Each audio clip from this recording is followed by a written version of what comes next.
Hello everyone, welcome to my channel. I have come up with one more logic building problem, and the problem is finding password from stable and unstable numbers. So, according to the problem, what number is said to be stable and what number is said to be unstable? Let me tell you first. I have given some example numbers for stable and example numbers for unstable also. Let me first tell you when a number is said to be stable and when a number is said to be unstable.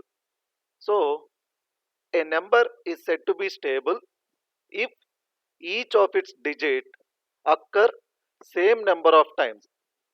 That is, the frequency of each digit in the given number is same. Here, in the example numbers, if you carefully observe, in this 3636, so 3 and 6 are the two digits that occurred, and 3 occurred two times, and 6 also occurred two times. So it is said to be stable number.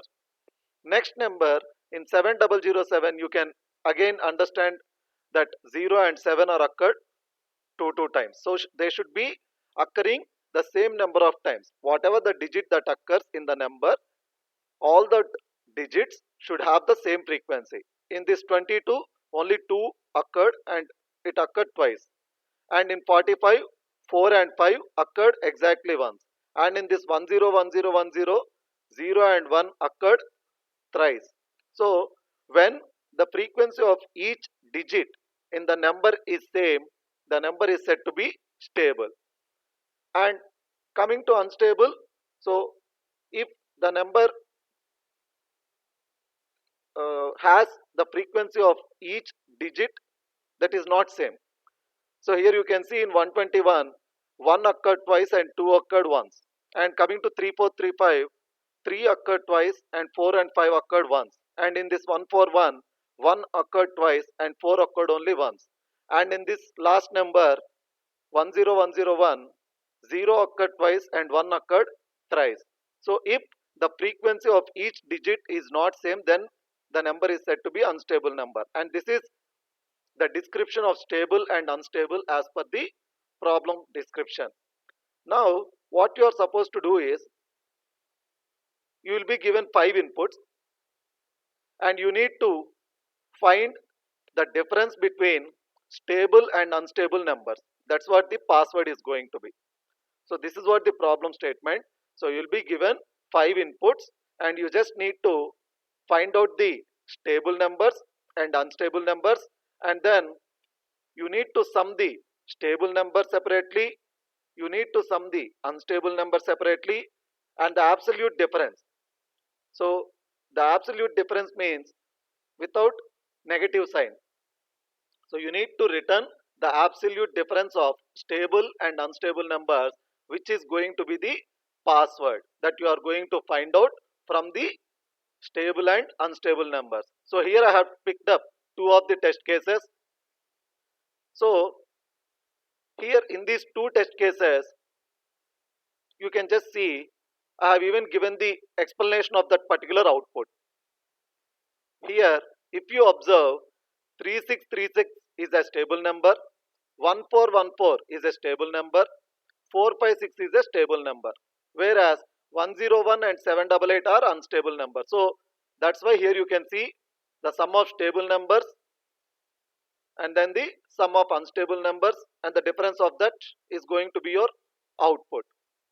Similarly, in example 2, 566 is unstable number, 8985 is unstable number, 6607 is unstable number. So that's what here you can see the sum of unstable numbers minus 786 and 9247, which are stable numbers. So you will be getting this particular output. So these are the two test cases that I am going to pick up for showing how my particular code is running successfully in order to find the password from stable and unstable numbers. Now let me run my code and show you how this particular finding password from stable and unstable numbers is working on my code. So here is the code. So let me first run my code.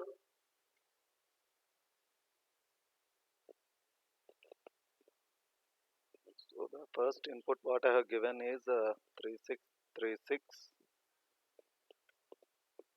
101 1414 456 and 788. So you got 4617, and you can see it's 4617 as per the first example. Let me show the second test case also. So the inputs what I have shown you there are 566 786 8985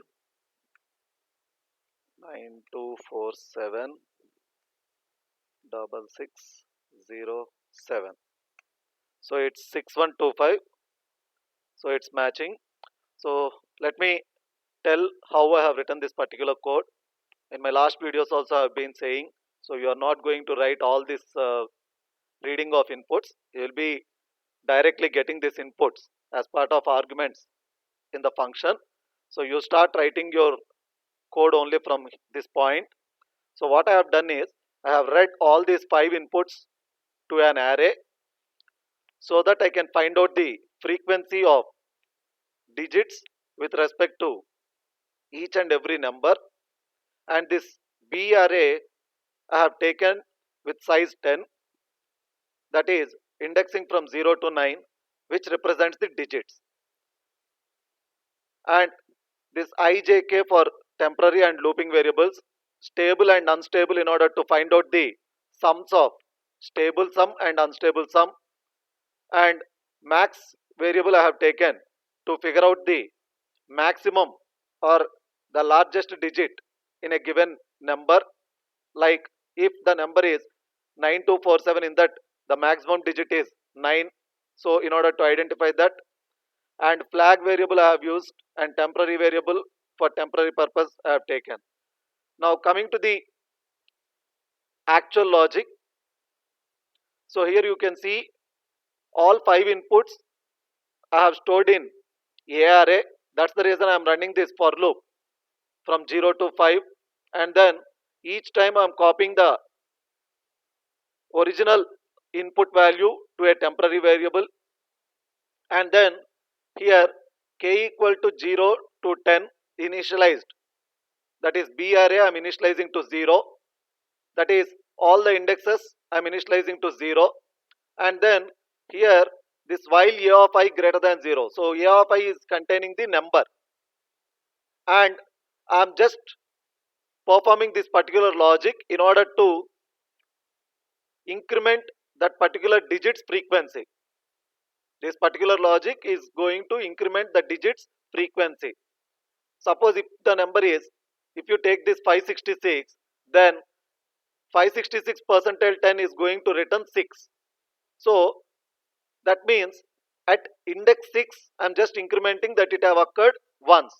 For the next iteration again it's going to be 56, because I'm doing here a of I by 10. So 56 percentile 10 plus, again what happens, again that index 6 value will be incremented. This is how I'm just writing my logic in order to find the frequency of each and every digit's occurrence in the number. And then if that particular index is 0, indicates that digit did not occur in the number. That's what I'm using this B array, which is initialized to 0 and then incremented with respect to the digit occurrence in the number. And here flag I'm initializing to 0, max I've initialized to 0, and then in this particular loop I'm just finding out the maximum digit. I'm just finding out the maximum digit, that is the frequency, in order to find the highest occurred digit. And then this particular loop is used to figure out whether that particular number is having same number of occurrences.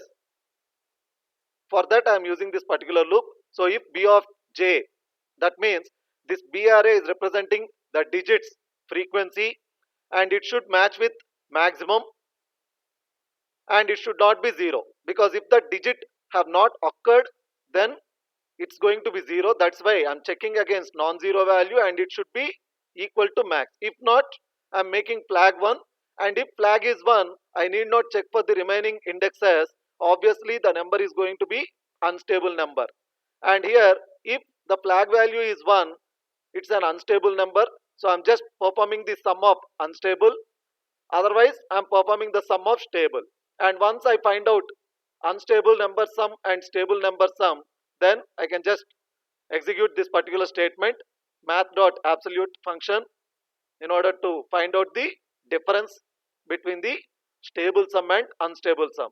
So in the logical building problem where you are going to solve, you are going to replace this system.out.print by return statement. So this is what my logic for finding the password using stable and unstable numbers. And if you find my code little lengthy, you can further optimize it, and do post your optimized version in the comment section. That can be helpful for other students as well.